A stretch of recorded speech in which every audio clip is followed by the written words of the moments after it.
اللہ الرحمن الرحیم۔ Deputy speaker آزاد Jammu Kashmir assembly جناب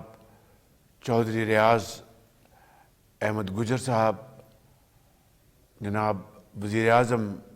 آزاد جموں کشمیر جناب چودھری انوار الحق صاحب، جناب خواجہ فاروق احمد صاحب، اپوزیشن لیڈر آزاد جموں کشمیر اسمبلی، معزز اراکین قانون ساز اسمبلی آزاد جموں کشمیر، خواتین و حضرات، السلام علیکم۔ اگست کا مبارک مہینہ ہے جس میں آج سے 77 سال پہلے پاکستان حضرت قائد اعظم کی عظیم قیادت میں اور لاکھوں مسلمانوں کی عظیم قربانیوں سے مارز وجود میں آیا تھا، اور اللہ تعالیٰ کا لاکھ لاکھ شکر ہے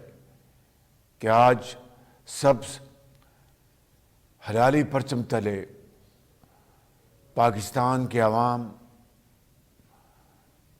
زندگی بسر کر رہے ہیں۔ اسی حوالے سے 5 اگست کی بھی ایک بڑی اہمیت ہے، کیونکہ 14 اگست سے پہلے 5 اگست آتا ہے، اور آج کے دن ہندوستانی حکومت نے غاصبانہ طور پر مقبوضہ جموں کشمیر میں وہاں کے رہنے والے بزرگوں، بھائیوں اور بہنوں کے جو حقوق تھے ان کو بھی چھین لیا، اور آرٹیکل 370 اور دفعہ 35A کا خاتمہ کر کے مقبوضہ کشمیر میں جو کہ غیر ریاستی لوگ ہیں ان کو بھی آباد ہونے کا غیر قانونی حق دے دیا گیا۔ شہریت اور وہاں پر رہنے والے جو لوگ ہیں ان کی جائیدادیں ناجائز طور پر بھی خریدنے کا ان کو ناجائز حق دیا گیا۔ یہ وہ ظالمانہ اقدام ہے جو تواتر کے ساتھ مقبوضہ کشمیر میں آزادی کا حق مانگنے والے لاکھوں کروڑوں کشمیریوں کے ساتھ پچھلے 77 سال سے یہ ظلم روا رکھا گیا ہے۔ حضرت قائد اعظم نے کشمیر کو پاکستان کی شہرگ قرار دیا ہے، اور یہ وہ ایک جملہ ہے جو میں سمجھتا ہوں کہ جب تک کہ کشمیر، مقبوضہ کشمیر کہ ہمارے بھائی اور بہن آزاد نہیں ہو جاتے، جب تک کہ ان کو ان کے بنیادی حقوق مہیا نہیں ہو جاتے، پاکستان ہمیشہ کی طرح ان کی پوری اخلاقی امداد کرتا رہے گا، اور ہمیشہ کی طرح ان کے لیے تمام جو عالمی ادارے ہیں ان کے دروازے پر دستخط دیتا رہے گا، جب تک کہ ہمارے مقبوضہ کشمیر میں بھائیوں اور بہنوں کو ان کا حق نہیں مل جاتا۔ اور انشاءاللہ وہ دن آئے گا جب ایک سجدہ شکر ہم بجا لائیں گے جب مقبوضہ کشمیر کے عوام ہندوستان کے غازمانہ قبضے سے آزاد ہوں گے، اور اس دن انشاءاللہ کشمیر مکمل طور پر آزاد ہو جائے گا۔ میرے بھائیوں اور بہنوں، آج 77 سال گزرنے کے باوجود بھی کشمیر کی وادی ہزاروں لاکھوں کشمیریوں کی خون سے سرخ ہو چکی ہے، اور جو ظلم کے پہاڑ ان کے اوپر ڈھائے گئے ہیں، وہ داستان پوری دنیا کے سامنے ہے۔ آج ہم 5 اگست کو اپنے کشمیری بھائیوں کو سلام عقیدت پیش کرتے ہیں، ان کی عظیم جدوجہد کی داستان کو ہم سلام پیش کرتے ہیں، اور میں سمجھتا ہوں کہ کشمیریوں کی کوس کے لیے، ان کے مقصد حیات کے لیے، جن ہزاروں لاکھوں کشمیریوں نے اپنی جانوں کا نذرانہ پیش کیا، آج ہم ان کی اس عظیم قربانیوں کو ہم پوری طرح سراہتے ہیں، اور یہ وعدہ کرتے ہیں کہ کبھی بھی ان کی اس قربانی سے گریز نہیں کیا جائے گا، اور انشاءاللہ یہ قربانیاں کبھی رائیگاں نہیں جائیں گی۔ آج ہم چودھری غلام عباس، سردار ابراہیم خان، میر وائس محمد یوسف صاحب اور مرد آئین سید علی گیلانی، محمد اشرف صحرائی، الطاف احمد شاہ، مولانا عباس انصاری اور ان تمام بزرگوں، نوجوانوں اور کارکنوں کو ہم سلام پیش کرتے ہیں، جنہوں نے اس تمام عرصے میں اپنے نظریے کے لیے ایک تحریک چلائی، دلوں کو گرمایا، اور شبانہ روز انہوں نے کشمیریوں کے حقوق کے لیے آواز اٹھائی، اور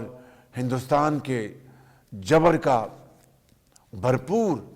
مقابلہ کیا۔ اور ہم سلام پیش کرتے ہیں محترمہ آسیہ اندرابی صاحبہ کو، جناب یاسین ملک صاحب کو، جناب میر واعظ عمر فاروق صاحب کو، شبیر احمد شاہ صاحب کو، مسرت عالم بھٹ صاحب کو، وانی صاحب کو، جنہوں نے بڑی دنیا کی سب سے بڑی جیل میں کئی سال صحبتیں برداشت کی، ظلم برداشت کیا، ان کے گھر والوں کو ان سے ملنے نہیں دیا گیا، اور ایک بڑے فوجی محاصرے میں ہندوستان کے نرغے میں انہوں نے ہر قسم کا ظلم برداشت کیا، مگر گردن کو جھکایا نہیں، اور سنگینوں کے سائے میں کشمیر بنے گا پاکستان جیسے فلک شگاف نعرے لگائے، جس سے کہ ہندوستان کے ایوان لرز جاتے ہیں۔ ان کے نعروں کی بڑھتی ہوئی گونج کو روکنے کے لیے ہندوستانی فوج نے کیا کیا جرم نہیں کیا، کیا کیا ظلم نہیں ڈھایا، اس نے ہندوستان کی تمام ان کارروائیوں کو خاک میں ملا دیا، اور وہ دن دور نہیں جب انشاءاللہ کشمیریوں کا خون ضرور رنگ لائے گا۔ میرے بزرگوں، بھائیوں اور بہنوں، آج ہم سردار ابراہیم، سردار عبدالقیوم خان، سردار سکندر حیات خان سمیت تمام مرحوم قائدین کو بھی خراج عقیدت پیش کرتے ہیں، جنہوں نے تمام عمر کشمیر کوس کے لیے آواز اٹھائی، اور ان تمام کارکنوں کے درجات کو بھی اللہ تعالیٰ بلند فرمائے، جنہوں نے کشمیریوں کی آزادی کے لیے ہر قسم کی قربانی دی، مگر ہندوستان کے ظلم اور ستم کے آگے انہوں نے سر کو جھکنے نہیں دیا۔ آج دنیا میں فلسطینی اور کشمیری نسل در نسل اپنی آزادی کے لیے قربانیاں دے رہے ہیں، اور جو ظلم آج غزہ میں ڈھایا جا رہا ہے، 40,000 سے زائد فلسطینی شہید کیے جا چکے ہیں، ہزاروں بچے ان کو شہید کیا گیا، اور ہر روز آج جو کل گزرا ہے، جو پرسوں گزرا ہے، غزہ کے اسکولوں میں جو طالب علم ہیں، نہتے طالب علم، ان کو دن رات شہید کیا جا رہا ہے، اور اسرائیل کی فوجیں جو ظلم ڈھا رہی ہیں، میں سمجھتا ہوں کہ تاریخ میں اس سے بدترین کوئی اور مثال نہیں ملتی، مگر فلسطینی بھائیوں اور بہنوں کی قربانیاں، ان کا عزم صمیم اور ان کا فولادی وعدہ کہ ہم فلسطین کے لیے ہر قسم کی قربانی دیں گے اور ان کو اپنا حقوق دلوائیں گے، میں سمجھتا ہوں کہ آج کشمیری بھائی اور بہن اور فلسطینی بھائی اور بہن، ان کی جو قربانیاں ہیں وہ نہ صرف یکساں ہیں، ایک ہی طرح کی ہیں، بلکہ ضرور انشاءاللہ وہ رنگ لائیں گی۔ میں سمجھتا ہوں کہ اسرائیل کے وزیر اعظم نیتن یاہو نے اپنی فوج کے ذریعے جس طرح کے ظلم ڈھائے ہیں فلسطین میں، اور اقوام متحدہ کی قراردادوں کو جس طرح ہوا میں اڑایا ہے، اور انٹرنیشنل کورٹ آف جسٹس کے فیصلے کو جس طرح ان کی توہین کی ہے، میں سمجھتا ہوں کہ اس کی بھی کوئی مثال عصر حاضر میں نہیں ملتی۔ ابھی حال ہی میں تہران میں اسماعیل ہانیہ کو شہید کیا گیا، اور پاکستان سمیت دوسرے اسلامی ممالک میں نہ صرف سوگ منایا گیا بلکہ اس کی بھرپور مذمت کی گئی، اور غائبانہ نماز جنازہ ادا کی گئی، اور ابھی مسجد اقصیٰ کے امام نے اسماعیل ہانیہ کی شہادت کی بات کی، تو اس 80 سالہ نیک صفت انسان کو گرفتار کر لیا گیا۔ یہ بات ذہن میں رکھ لینی چاہیے کہ ہندوستان کبھی بھی فلسطین کی طرح کشمیر کو اپنا حصہ بنا نہیں سکے گا، اور ہندوستان کبھی بھی جتنا بھی ظلم ڈھالے وہ اسرائیل بن نہیں سکے گا۔ انشاءاللہ ضرور ایک دن آئے گا، اور جلد آئے گا، جبکہ ہندوستان کو بھی اور اسرائیل کو بھی اس ظلم کا حساب دینا پڑے گا، اور ناجائز جو قبضے انہوں نے کیے ہوئے ہیں اس سے ان کو انشاءاللہ عظیم ان دونوں قوموں کو آزادی ملے گی انشاءاللہ۔ آج پوری پاکستانی قوم ہندوستان کے 5 اگست 2019 کے اقدامات کی بھرپور مذمت کرتی ہے، اور انشاءاللہ وہ دن آئے گا کہ جب ہندوستان کو اپنے جو کیے ہوئے وعدے پورے کرنے پڑیں گے۔ خود آنجانی نہرو نے کشمیر میں پلیبسائٹ کرانے کا وعدہ کیا تھا۔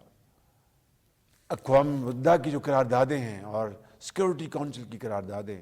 وہ پکار کر کشمیریوں کا حق دلوانے کی یاد دلواتی ہیں۔ عالمی برادری سمیت پاکستان اور کشمیریوں نے بھارت کے ان تمام اقدامات کو مسترد کیا۔ اقوام متحدہ اور OIC ان بھارت کے ان غاصبانہ فیصلوں کی پوری طرح ان کو ریجیکٹ کر چکی ہیں۔ میں سمجھتا ہوں کہ آج کے دن یہ واضح اور دو ٹوک پیغام دنیا کو ملنا چاہیے، اور بھارت کسی غلط فہمی میں نہ رہے۔ بھارت کے حکمران اپنے قلم سے یک طرفہ طور پر کشمیریوں کی تقدیر کا فیصلہ نہ کر سکتے ہیں، نہ کشمیریوں کا حق چھین سکتے ہیں۔ انشاءاللہ کشمیر ضرور آزاد ہوگا اور ضرور ان کو ان کا حق ملے گا۔ یہ بات ذہن میں رہنی چاہیے کہ پاکستان اللہ تعالیٰ کے فضل و کرم سے نیوکلیر طاقت ہے، اور یہ ہمارے دفاع کا ایک حصہ ہے، ہمارا حق ہے۔ کبھی بھی پاکستان نے اپنی نیوکلیر طاقت کو ایگریشن کے لیے کبھی سوچا تک نہیں، لہٰذا بہتر راستہ یہی ہے کہ ہم امن کا راستہ اپنائیں اور بیٹھ کر ان تنازعات کو حل کریں۔ ہندوستان کو ہوش کے ناخن لینے پڑیں گے کہ اس کو اچھی طرح علم ہے کہ پاکستان کی طرف وہ آنکھوں میں آنکھیں ڈال کر بات نہیں کر سکتا، کہ اللہ تعالیٰ نے ہمیں یہ طاقت عطا فرمائی ہے کہ ہم ایسی آنکھ کو نوچ لیں گے اور پاؤں تلے رول دیں گے جو کہ پاکستان کی طرف اٹھے گی۔ لہٰذا دانش مندی کا تقاضا یہ ہے، امن کا راستہ یہی ہے کہ آئیں مل بیٹھ کر نہ صرف کشمیریوں کو